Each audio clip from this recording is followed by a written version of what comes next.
close to what you were looking for in the final seconds? Not a shocker. Not a shocker. I missed this.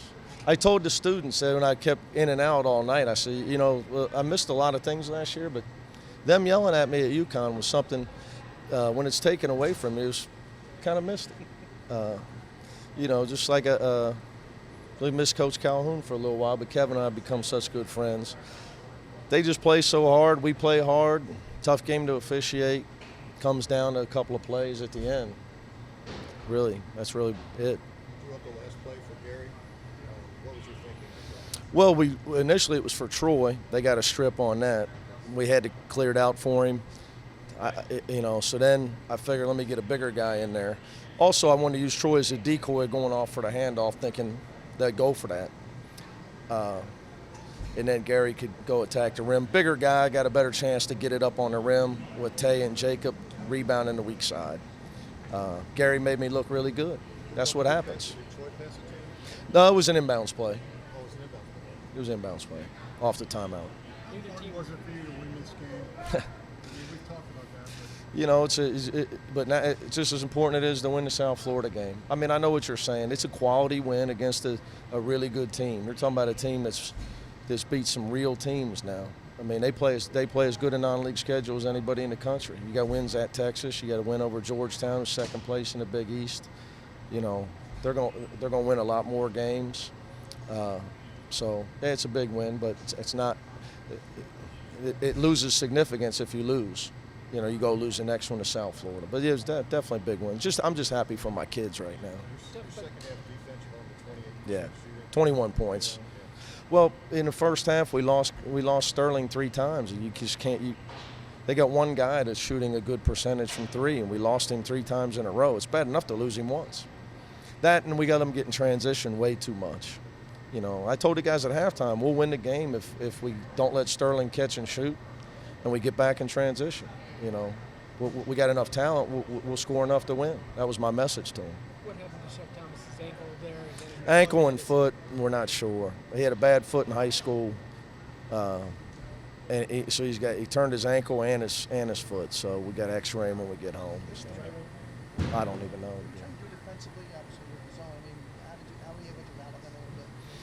Well, first half they scored a lot in transition, and we tried to make sure that we guarded Sterling. Try to do our best on the other guys as far as stopping their penetration, but they got some guys who are really good off the dribble. I mean, obviously Hamilton, Purvis, and Adams going at the rim are tough to deal with.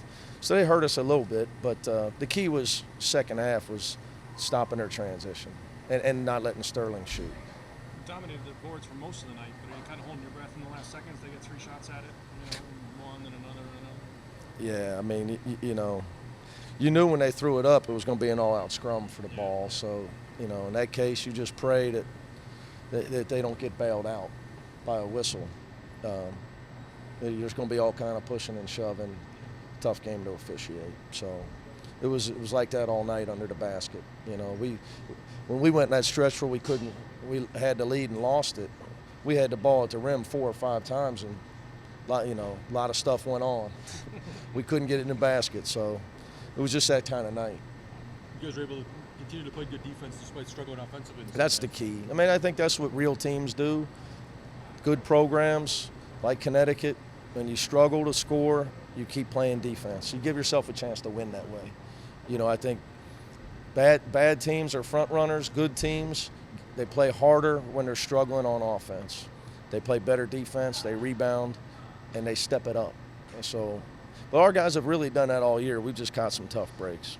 Are you surprised the way Hamilton he made some plays for him offensively, got rebounds in the first half, but he's really struggled offensively. Does that surprise you, having seen him a couple times the last 2 years? No, I would say Sterling's a 2-guard. He's a shooter.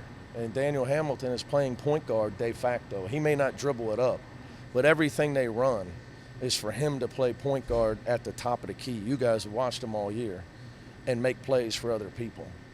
And that's a lot to ask a 6'7", 6'8" guy in his second year, but he's done as good a job as you can with it. He's a great passer. He's great off the dribble, but in fairness to him, I mean, he's really trying to play point guard for them. So he ends up with a lot of hard pull-up shots in the lane. that are just hard shots for him. We've had some tough losses here, so it's kind of nice to kind of get one on the side. Yeah, thanks for reminding me. Overtimes, crazy stuff. Yeah, it is. But something tells me we got 2 more games with UConn this year, not just one.